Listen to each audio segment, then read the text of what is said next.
You already know you need Amazon reviews for your book, and in the last video we covered who to ask to get reviews. Today we're going to dive into what you're saying when you contact these folks to review your book.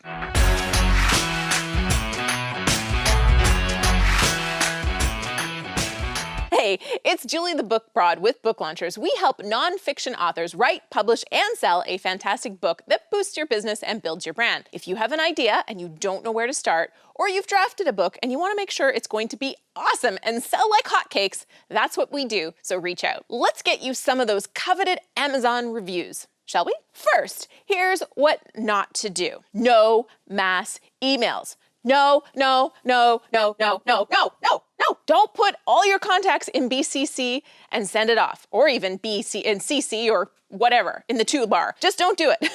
They're going to completely ignore you, okay? And they probably will even get annoyed. And please don't post on anybody else's Facebook page or do anything weird or spammy like that asking for reviews. We're going to find these folks' contact information or send them a direct message on Facebook or LinkedIn if we don't have their email. And we're going to be so respectful about this and not beg. Please. I said no begging. Now, what to say? If you haven't already watched the first video, you might not know the 4 groups we're going to contact. Group 1, previous Amazon reviewers. You're going to write them and say, I read your review of X book, and I liked how you pointed out X or Y, and thought perhaps you would enjoy my book because it covers this. Group 2, you're my amazing client, and I humbly ask you to help me. Group 3, a colleague or competitor of sorts. Hey, listen, we met at X conference, and you might not remember because we had way too many drinks at the bar after. I'm kidding. I don't even drink anymore, so this totally doesn't fit for me. But you have to have some point of connection with these folks. So maybe you didn't meet, maybe you just caught their talk, or you have a mutual friend, or you just have complete respect for what they're doing in the business. The big thing here is you're giving them some honest reason why you thought of them and why you thought that asking them to read and review your book would be a fit for them. Finally, the 4th group, the people you pay as part of your team. Business coach, mentors, consultants. For this one, I would take the old, hey, I need your help, and I pay you a boatload of money, so it's the least you could do. No, I'm kidding.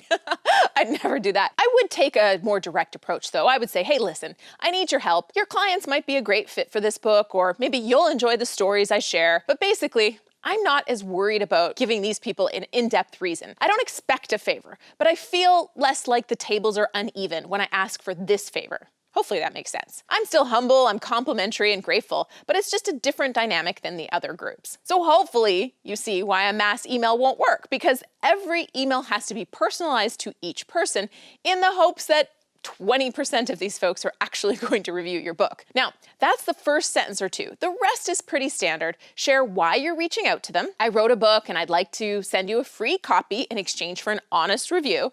And then you're going to write 5 sentences or less.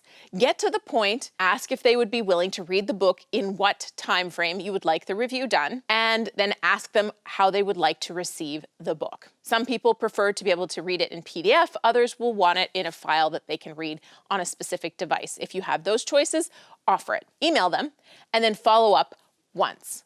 After that, let it go. If you see them in person, lay on the guilt trip, but otherwise... just move on. Now, the ones that agree to do this, you'll get a few people that will agree to review it. Now you have to send them a copy. So you've asked them what format of book they'd like to receive it in, EPUB, MOBI, or PDF. I recommend asking instead of just sending them all 3 versions. And if you don't have choices, then just send them a PDF. And again, when you send them a copy of your book, let them know your time frame. I would give them at least 2 weeks to review the book. So if you're doing this pre-launch, make sure they get this at least 2 weeks out, but not more than 4 weeks because people will forget. When your book goes live or within the time frame that you've set for their review, follow up. Give them a link to the live book page with a gentle nudge to write the review. Want more on Amazon? Want more video? Want more tips? Make sure you check out part 1 and the video on why you don't want friends and family to review your books. Now, this part is super important. Are you listening? Make sure you smash that thumbs up button, comment on this video right now with your Amazon strategy or question, and subscribe to the channel. Yep, I'll wait. Go ahead, do all that right now. Then we can keep hanging out and become video besties. Thank you. See you on the next video. Oh, you're still here. I love that you stick with me until the end. Here's your pro tip for sticking with me. Some people may respond to your follow-up saying they haven't finished reading your book yet. Here's what you do. You can ask them to post a review now and edit it when they finish. Encourage them just to get that review up right now. You need reviews ASAP. Besides, you don't know if they'll ever finish reading your book, do you? So get that review now.